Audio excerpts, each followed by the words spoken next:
İlk olarak bronkoskopi ile başlayabiliriz. Bronkoskopi işlemi cihazıyla akciğer ve solunum yollarındaki bütün o görselde neler görebileceğimizi ve hangi hastalıkları teşhis edebileceğimizi hocamız bize canlı yayında oturttum ama yok estağfurullah. Bakalım, bence daha iyi olacak. Ayakta evet. direkt hocam çıkıp anlatabiliriz. Ne işe yarıyor? Nasıl yapılıyor? En çok da merak edilen ne olur, öyle değil mi? Yani nasıl Evet. yapılıyor? Uyutulacak mıyım canım? Acıyacak mı? Korkmalı mıyım? Bu endoskopi ve gastroskopi olaylarından dolayı. Şimdi hocamız bize göstersin. Bronkoskop dediğimiz böyle ince bir alet. Bu aletin içerisinde şurasında bir kamera var. Tam ucunda bu kamera. Ve bu kamera bir televizyon ekranına bağlı. Biz buradan televizyon ekranından seyrediyoruz. Hastanın neresine gittiğimiz. Şimdi bir hasta geliyor. Yaklaşık olaraktan öksürükleri var. 2 ayı geçmiş öksürükler var. 2 ayı geçmiş öksürüklerin altında önemli bir hastalık yatıyor olabilir. Branş içerisinde bir kitle olabilir, kanser olabilir ya da başka bir enfeksiyon, tedavi edilmeyen bir enfeksiyon olabilir. O takdirde mutlaka bronkoskopi dediğimiz bu aletle akciğerlerin içerisine girmek gerekiyor. Ayrıyeten Şeyi merak ettim. Şimdi önce böyle bir klasik bir röntgen çekilir, değil mi? tabii. Şöyle bir bakılır. Eğer daha işte şüphe ettiyseniz sonrasında tomografi mi çekilir? Yani tomografinin öncesi mi bu sonrası mı, onu merak ettim. bu tomografiden sonra yapıyoruz. Tomografide de bakıldı ve buna gerek duyuldu. Öncelikle akciğer grafisi çekiyoruz. Evet. Tomografi çektirmiyoruz. Neden? Çünkü bir tomografi çektirdiğiniz zaman yaklaşık 300 tane akciğer röntgeni çekmiş gibi ışın alıyorsunuz. Dolayısıyla özellikle meme kanseri açısından, diğer kanserler açısından tomografi son derece riskli. Eğer takip edeceksek de düşük radyasyonlu tomografi ile çekiyoruz. Şimdi hastada diyelim ki kan tükürüyor. Ağzından kırmızı kan geliyor, siyah değil. Siyah bir kan geliyorsa ağzından, böyle kahve telvesi gibi geliyorsa bu mideden geliyordur. Ama taze bir kan geliyorsa, böyle kıpkırmızı bir kan geliyorsa, öksürükle geliyorsa bu 2 tane yerden gelir. Ya burundan, sinüslerden geliyor olabilir ya da akciğerin içerisinden geliyor olabilir. Biz buradan ayrımını yaparız. Peki. Dolayısıyla aynı şekilde makattan gelen kanlarda da aynı. Eğer taze, kırmızı bir kan geliyorsa büyük abdestin üzerinde bu kalın bağırsağa aittir. Eğer büyük abdestiniz cıvıklaşmış ve rengi koyulaşmışsa bu ince bağırsağa, yani daha aşağılara, mideye doğru aittir. Dolayısıyla akciğer kanseri düşündüğümüz hastalarda, hasta kan tükürüyorsa, kronik öksürükleri varsa bronkoskopi dediğimiz bu aletle kullanıyoruz. Özellikle biz bronkoskopi şu an tıpta yeni bir tedavi yöntemi, koa hastalarında yeni bir tedavi yöntemi çıktı. Bu tedavi yönteminin adı balon tedavisi. Şimdi birazdan balon tedavisinin ne işe yaptığını, koa hastalarında nasıl bir faydası olduğunu göstereceğiz. Hani biliyorsun koroner damarları tıkananlarda, kalp damarları tıkananlarda doktor giriyor oraya, stent takıyor değil mi? Evet. Böylece nefes borusunun içerisinde, kalp damarının içerisini genişletiyor. Aynı işlemi biz de akciğerin içerisinde yapıyoruz. Yapabiliyorsunuz Şimdi aynı zamanda. bu aletle öncelikle buradan başlıyoruz. Hastanın burnundan içeriye giriyoruz bu şekilde. Şöyle gidelim, bir bakalım benim görselim. Evet, bakın şu an burnundan içeri gidiyoruz. Aynı zamanda da gezinti yaptığımız yerleri de daha önce çekilmiş olan görüntümüzden mutlaka izleyeceğiz. Bakın şu an ses tellerine geldik. Bu gördüğünüz yer ses teli. Görüyor musunuz? İyi dediğimiz yer. Şu an nefes borusunun içerisine girdik. Yani trakea dediğimiz yere. Bakın ön tarafları kıkırdak çok şeklinde. net bir şekilde bir de görünüyor. Arkası Evet. Burada sağ taraf sağ. R yazan yer akciğerin sağ tarafı. Böyle sağına giriyoruz. Şurası sağ. Şu an sağa girdiğimiz zaman üst lobları geziyoruz bu şekilde. Yani bir de ağaç gibi dallanıyor. Üstte ağaçlar var, altta ağaçlar var. Tek bir yere girdin baktın yok yani o aralara da bakmak gerekiyor. Şimdi bakın oradan geri geliyoruz. Tekrar buradan içeriye doğru gidiyoruz. Buradan içeriye doğru gittiğimiz zaman da o dallara mı bakıyoruz? bu dalların hocam? hepsine tek tek bakıyoruz böyle. Zaman alıcı, zaman tüketici bir şey ama bunları tek tek incelemek lazım.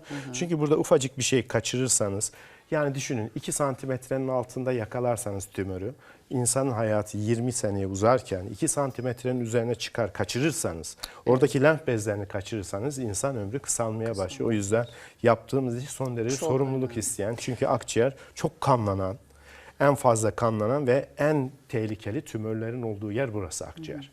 Şimdi buradan geliyoruz tekrar. Geri ana yere geldik. Şimdi buradan geldik. Buradan da şu an o görüntüde gördüğümüz sağ gibi akciğerdeydik. Şimdi sola doğru sol o akciğere yollardan giriyoruz. Bakın sol akciğerin geçiyoruz. içerisinde bakın bu hastada raylanma belirtisi dediğimiz bir belirti var. Bronşitik bir hasta. Koa hastası bu hasta. Ve bunların içerisini böyle tek tek şu an geziyoruz. Evet. Evet, bunların içerisini gezdik. Şimdi burada en önemli şey şu. KOA hastalığı nedir? KOA hastalığında özellikle burada değil bu problem.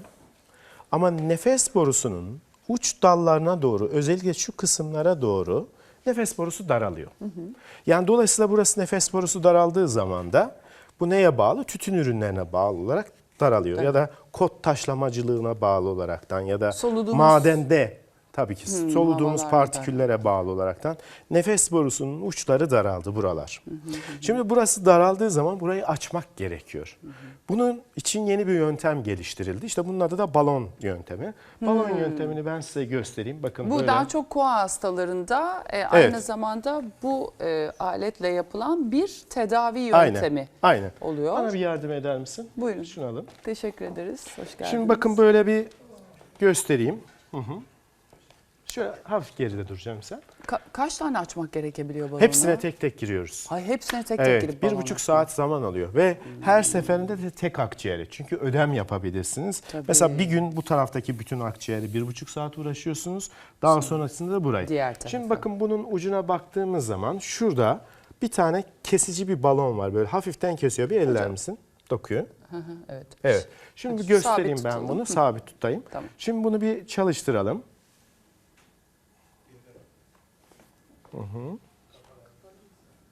Evet, açalım.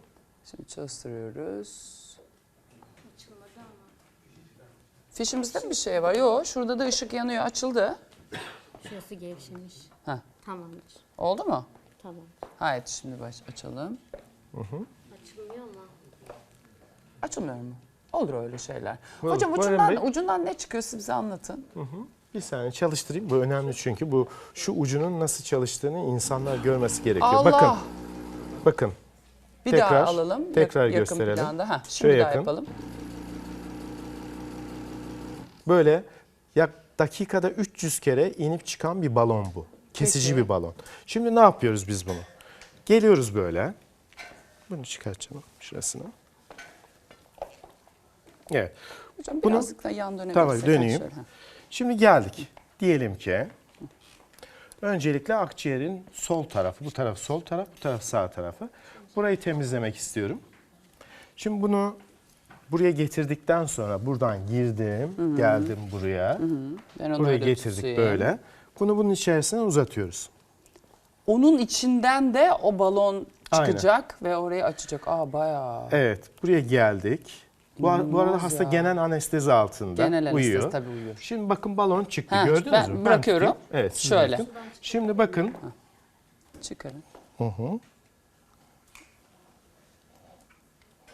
Makinayla değil, şeyle yapalım. Normalde bunu makinayla yapıyoruz. Tamam. Şimdi burası dar değil mi nefes borusunun içerisi? Bakın. Şimdi nefes borusunun içerisini açtığımızı görün. Hop. Bakın. Görüyor musunuz? İnanılmaz. Bura- Ve bu şekilde açıyorsunuz her bir Burayı şeyi. açtık. Hepsini bir de Sonra- alt dallarına kadar. Önce şurayı açtık. Buradan geldik. Burayı açtık. Hocam inanılmaz bir şey bu. Çok büyük vakit alıcı bir şey. Buradan Yani geliyorsunuz. vakit alıcı, bir de hayat kurtarıcı. Aynen. Burayı açıyorsunuz. Bakar mısınız? Burayı açıyorsunuz. Buraya Bütün dönüp o dalları tek tek tek açıyorsunuz. açıyorsunuz. Bir gün boyunca bunun için uğraşıyorsunuz. Tabii. Bir Sonra gün ara da- veriyorsunuz. Daha sonra bununla geliyorsunuz. Tek tek açıyorsunuz. Evet. 2 tane faydası var. Bir, bronşların içerisini açıyor. İkincisi de özellikle bronşit diye bir hastalık var biliyorsunuz. Evet, tabii. değil mi?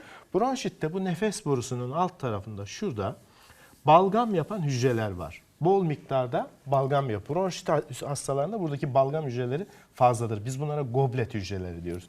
Bunu yaptığın zaman bu goblet hücrelerini öldürüyor. Yani balgam üreten hücreleri öldürerekten normal bir insanın akciğerindeki sayıya getiriyor. Dolayısıyla hastalar balgam üretmekten kurtuluyor ve nefes boruları açılıyor. Teşekkür ediyoruz hocam. Şimdi kimlere yapılıyor diye bakalım. Hocam arkanızı dönmeyin lütfen. Tabii. Öksürük Pardon. ve hırıltı solunumunda hava yolu anatomisi ve fonksiyonlarının değerlendirilmesi yapılıyor. Hangi durumlarda yapılıyor? Anormal radyolojik bulgularda, akciğer kanseri kitle arayışında tabii ki. Hocamızın az önce söylediği gibi bronş tümörü takibinde, balgamda atipik hücreler, tekrarlayan akciğer absesi, toraks travması, fistül, difüz parenkimal hastalıkları. akciğer hastalıklarında ve akciğer nakli sonrasında takiben yapılıyor.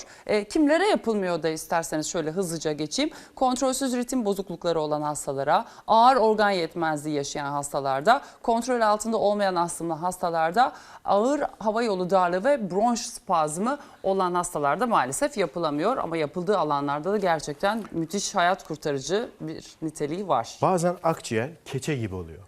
Böyle bakıyorsunuz akciğer normalde balon gibidir.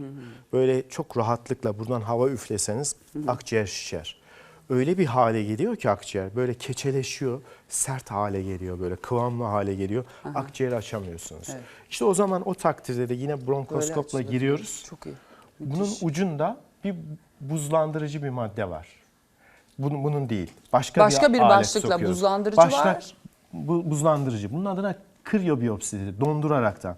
Buraya akciğeri yapıştırtıyoruz donduğu için. Akciğere yapışıyor bu. Bunu çektiğiniz zaman akciğerden biyopsi alıyorsunuz. Bunun adına Parça da bu şekilde aynen, alınıyor. kriyobiyopsi yani dondurarak parçayı Böylece alıyoruz. hem kanamasını engellemiş oluyorsunuz Müthiş. hem de çok rahatlıkla buraya yapıştıraraktan buradan bu parçayı alıyoruz. Ve böylece akciğer yapışıklıklarının sebebini bulmaya çalışıyoruz. Çalışıyorsunuz. Peki hocam size de çok teşekkür ediyoruz. Hocam sizi böyle alayım. Şimdi Olur. yine önemli bir konuya geçiş yapacağım. Süremiz de azaldığı için bu önemli konunun altını çizmek istiyorum. Gece çoğunlukla uyanma ihtimalimiz olabiliyor. Ancak gece veya yattıktan sonra sabaha kadar hangi saatte uyandığımız bize nelere işaret ediyor? Çok önemli bir bilgi gelecek. Hemen saat gideceğiz. Hocam lütfen sizden de rica edeceğim. Olur. Tek tek anlatalım. Gece yattık, kaçta yattıysak da 23.01 arasında eğer uyanıyorsanız ve sürekli aynı saatte uyanıyorsanız Safra kesesi. safra keseniz size ne anlatıyor? Çünkü ne demek neden? istiyor hocam? Şundan dolayı. Şimdi yemeği yedik, yattık. İlk yemek nereye gidiyor? Mideye gidiyor. Sonra safra kesesi Evet. geliyor, ince bağırsaklara. Orada safra kesesinin oraya bir takım enzimler gönderip yemeği parçalaması gerekiyor. Dolayısıyla gecenin ilk saatinde henüz besinler nerede? Burada. Evet. Dolayısıyla eğer uyanmanız 23 ile 1 arasındaysa bu safra kesesine bağlı olabilir, bu bir. İkincisi bunun haricinde böyle özellikle gündelik hayatında karar vermekte zorluk çeken insanlar. Böyle acaba buraya mı gideyim, buraya mı gideyim, buraya mı gideyim, buraya mı gideyim diyen mükemmelliyetçi tipler var. Bunlar eğer bu saatlerde uyanıyorlarsa bu mükemmelliyetçi tipin aynı zamanda göstergesidir. Yağlı yiyecekleri tolere etmekte zorlanıyor olabilir. Yediğimiz yiyeceklere de dikkat edeceğiz. Bir de Tabii. yönümüzü bulma Tabii, konusunda safra mutlaka kesesi. destek alacağız. Eğer saat 01 ve 03 arasında uyanıyorsanız Karaciğer. karaciğer. Evet. Ne diyor hocam Neden? karaciğerimiz? Çünkü bu sefer bağırsaklardan kana geçti. Kandan da karaciğere geldi. Karaciğer ne yapıyor? Zararlı besinleri atmaya çalışıyor. Özellikle ağır metalleri atmaya çalışıyor. İşte bu da saat gece 1 ile 3 arasında onunla anlamaya geliyor. Eğer biz öfkeliysek, stresliysek, yoğun duygusal bir hayat yaşıyorsak karaciğer üzerinde yük bindiriyor, karaciğerin çalışmasını zorluğa çıkartıyor. Dolayısıyla aslında vücudumuz bize sinyal veriyor. Bak 1 ile 3 arasında Resmen diyor uzanıyor. ki ben toksin Aynen. şeyimi çalıştıramıyorum Aynen. yani yetmiyor mu diyor. O yüzden sen diyor bir karaciğerine bir baktır, Baktır diyor. Evet. Çünkü ağır metaller karaciğerle atılır. Hafif metaller idrarla atılırlar. Çok güzel bir bilgi daha aldık. Hemen devam ediyorum. Gece 03 ile 05 arasında sabaha karşı eğer uyanıyorsanız Akciğerler. akciğer. Neden? Şundan dolayı.